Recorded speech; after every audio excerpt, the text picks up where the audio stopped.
ఒకసారి మాట్లాడరా. Doctor Vijayabhaskar, chairman ethics committee, clinical research and trials.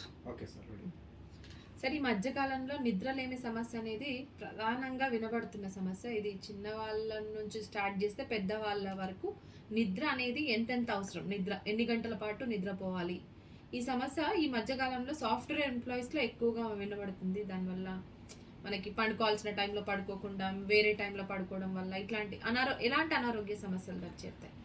Insomnia అంటే నిద్రలేమి తనం అంటారు. ఇది యూజువల్గా మనం దాదాపుగా 63% పాపులేషన్ సాఫ్ట్వేర్ ఇంజనీర్స్ ప్రొఫెషనల్స్లో సఫర్ అయితే ఒక 23% కామన్ పర్సన్స్లలో ఉంది.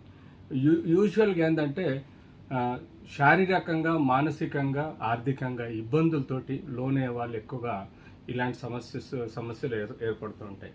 సో ప్రొఫెషనల్ పరంగా చూస్తే సాఫ్ట్వేర్ ఇంజనీర్స్ స్ట్రెస్ ఇండ్యూస్డ్ అవుతున్నారు. ఎందుకంటే వాళ్ళకిచ్చే project work per day target ఉంటుంది. ఆ టార్గెట్ను అధిగమించడానికి సిస్టంతో కంటిన్యూస్గా కూర్చొని ఒక బ్లూ రేస్కు ఎక్స్పోజ్ అవుతూ ఉన్నారు. ఏదైతే మానిటర్ తోటి బ్లూ రేస్ వస్తుందో దాంతో ఎక్స్పోజ్ అయ్యి వాళ్ళల్లో ఉండే ఒకలాంటి మెలటోనిన్ చేంజెస్ వచ్చేసి దాని వలన వాళ్ళకు ఆ టార్గెట్ ఓరియంటెడ్ మైండ్ డైవర్ట్ అవటం వలన నిద్ర గురించి ఆలోచించకపోవడం, అంతేకాకుండా కంటిన్యూస్గా ఎయిర్ కండిషన్ రూమ్లో కూర్చొని జంక్ ఫుడ్ తిని తద్వారా కూడా వాళ్ళకు వచ్చే కొన్ని శారీరక ఇబ్బందులు కూడా ఏర్పడుతున్నాయి. సో ఎప్పుడైతే ప్రాజెక్టు రికవరీ, టార్గెట్ రికవరీ చేయలేదు, అప్పుడు ఏమవుతుందంటే వాళ్ళకు ఒకలాంటి సైకలాజికల్ స్ట్రెస్కు లోనై వాళ్ళు నిద్రపోవడానికి కూడా ఆశించరు. దానివల్ల వాళ్ళకు ఒక బాడీ ట్యూనింగ్ మొదలవుతుంది. పర్ డే యూజువల్గా 6 to 8 hours అన్నది కామన్ మెన్, నార్మల్ పర్సన్కి నిద్ర అవసరం. తద్వారా బాడీలో ఉండే సెల్స్ అన్నీ రీజనరేట్ అవుతాయి. ఎప్పుడైతే మజల్స్లో ఉండే సెల్స్ కానీ, కళ్ళల్లో ఉండే సెల్స్ కానీ, లేకపోతే చేతులలో ఉండే సెల్స్ కానీ, లేకపోతే ఐలో కానీ, అలా మనకు ప్రతి సెల్స్ రీజనరేట్ అవడానికి దానికి ఒక రెస్టింగ్ పీరియడ్ అంటూ ఉండాలి. సపోజ్ మనం మజిల్ యాక్షన్ చేసినప్పుడు ఒకసారి కాంట్రాక్చర్ చేసిన తర్వాత అంత టైం రిలాక్సేషన్కి ఇవ్వకపోతే ఆ మజిల్ ఫ్యాటిక్ అవ్వడం, అంటే ఒకసారి బిగుసుకుపోయినట్టుగా కండరాలన్నీ అవడం, తలనొప్పి రావడం, తల తిరుగుతున్నట్టుగా ఉండడం, పనికిరాని ఆలోచనలు రావడం, దానివల్ల స్ట్రెస్ ఇండ్యూస్ అయ్యి కోమార్బిడ్ లాంటి బీపీ, షుగర్లు పెరిగిపోతూ ఉంటాయి. సో ఎక్కువగా సాఫ్ట్వేర్ ఇంజనీర్స్ ఈ ఇన్సోమ్నియా అనే ఒక డిజీజ్కు లోనై బాడీ ట్యూన్ అయిపోయి అలవాటు మార్చుకోలేని పరిస్థితుల్లో చేరిపోతారు.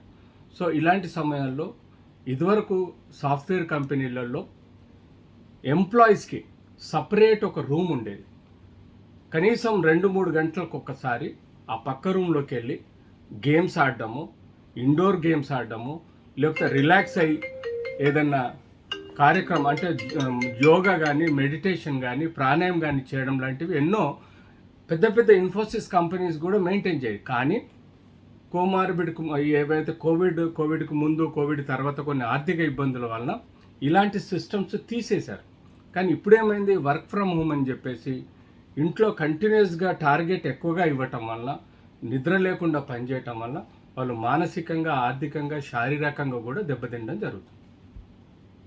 ఎట్లాంటి జాగ్రత్తలు తీసుకోమంటారు? అబ్సల్యూట్లీ రైట్, అబ్సల్యూట్లీ రైట్ అండి, అబ్సల్యూట్లీ రైట్ అండి. రోజు ప్రొద్దున్నే కనీసం 1/2 hour నుంచి 1 hour వరకు మెడిటేషన్, యోగా, ప్రాణాయామం, మానసిక ఒత్తిడిని తగ్గించే ప్రయత్నం చేయాలండి. ఆ తర్వాత శారీరకంగా ఒక 1/2 hour నుంచి 1 hour జిమ్ కానీ, లేకపోతే వాకింగ్ కానీ, లేకపోతే ఎరోబిక్ ఎక్సర్సైజెస్, ఏది వీలైతే అది మీకు కనీసం మజిల్స్ని అన్ని యాక్టివేట్ చేయాలి. ఆ తర్వాత మీకు మార్నింగ్ 9 o'clock నుంచి మీ డ్యూటీ స్టార్ట్ అయితే కనీసం 12 o'clock వరకు కంటిన్యూస్ 3 hours చేస్తే 3 hours తర్వాత ఒక బ్రేక్ ఇచ్చేసి యూ కెన్ హ్యావ్ కాఫీ. అంటే సిస్టంతో కూర్చొని కాఫీ తాగడం కాదు, బయటికి వెళ్ళి రిలాక్స్ అయ్యి కాఫీ తాగడం, ఓ బేసిక్ ఎరోబిక్ ఎక్సర్సైజ్ చేయడం, మీకు నచ్చిన న్యూట్రిషియస్ ఫుడ్, అంటే కార్బోహైడ్రేట్ తక్కువగా, ప్రోటీన్ ఉన్నా పర్లేదు, కార్బోహైడ్రేట్ ఫుడ్ ఎక్కువగా తీసుకోకూడదు. దాంతో ఒబేసిటీ పెరిగే అవకాశం ఉంటుంది. అంతేకాకుండా మీరు తీసుకోవాల్సిన కాఫీ, టీ కానీ ఫ్రెష్నెస్ కోసం తీసుకొని కొంచెం ఎరోబిక్ ఎక్సర్సైజ్ ఇచ్చేసి మళ్ళీ ఒక 3 గంటలు మీరు యథావిధిగా సాఫ్ట్వేర్ జాబ్ చేసుకుంటూ స్ట్రెస్ రిలీవింగ్ పనులు చేసుకుంటూ ఉండాలి. ఆఫీస్లో కూడా వీలైనంత వరకు ఖాళీగా ఉంటే కొంచెం వాకింగ్ చేసినట్టు విత్ ఇన్ రూమ్లో చేయగలిగితే మజిల్స్ జాయింట్స్ సప్పుల్గా మీకు ఒక ఎనర్జీని క్రియేట్ చేస్తుంది. తద్వారా కొంత మీ యాక్టివిటీ ఫిజికల్ యాక్టివిటీ పెరిగినప్పుడు నిద్ర రావడానికి కొంత దోహదపడుతుంది. కాబట్టి కనీసం 6 to 8 hours మీరు నిద్రపోవాలి. టైమింగ్ రీసెట్ చేసుకొని కనీసం నిద్రపోగలిగితే మీకు ఫ్యూచర్లో ఇబ్బందులు నిద్రలేమి వలన మీకు వచ్చే మానసిక ఇబ్బందులు శారీరక ఇబ్బందుల్ని తట్టుకోగల శక్తి ఉంటుంది. నిజంగా నిద్ర కంప్లీట్గా లేకపోతే ముఖ్యంగా ఎట్లాంటి అనారోగ్య సమస్యలు వస్తాయి? Absolutely right. ఫస్ట్ నేను ఇందాక చెప్పినట్టు నిద్ర లేకపోతే యాజ్ యూజువల్గా సైకలాజికల్ డిప్రెషన్స్, ఓవర్ ఎక్సైటేషన్స్, అంతేకాకుండా టార్గెట్ గురించి ఆలోచించి సడన్గా ఫటిగ్ అయిపోవడం, టెన్షన్ పడడం లాంటి వలన కూడా అవి మానసికంగా పోయి హార్ట్లో ఉండే రక్తనాళాలలో క్లాట్స్ ఏర్పడము, లంగ్స్లో ఉండే రక్తనాళాలు క్లాట్స్ ఏర్పడము, బ్రెయిన్లో ఉండే రక్తనాళాలు క్లాట్స్ ఏర్పడటం వల్ల బ్రెయిన్, హార్ట్, లంగ్ స్ట్రోక్స్ వచ్చే ప్రమాదం ఉంటుంది. మనం ఈ మధ్యకాలంలో ఎంతోమందిని చూసాం. యాక్టర్ రాజ్ కుమార్ కానీ లేకపోతే గౌతమ్ రెడ్డి గారు కానీ, మేము రెగ్యులర్గా రోజు మిడిల్ ఏజ్డ్ యంగ్ పీపుల్ కూడా హార్ట్ అటాక్తో చనిపోతున్నారు.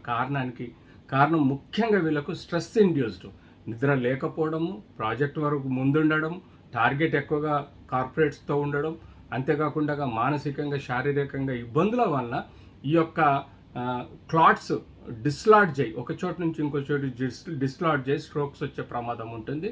అంతేకాకుండా రీనల్, హిపాటిక్ ఫంక్షన్స్ కూడా ఇంపైర్ అయ్యే ప్రమాదం కూడా ఉంటుంది. Thank you sir.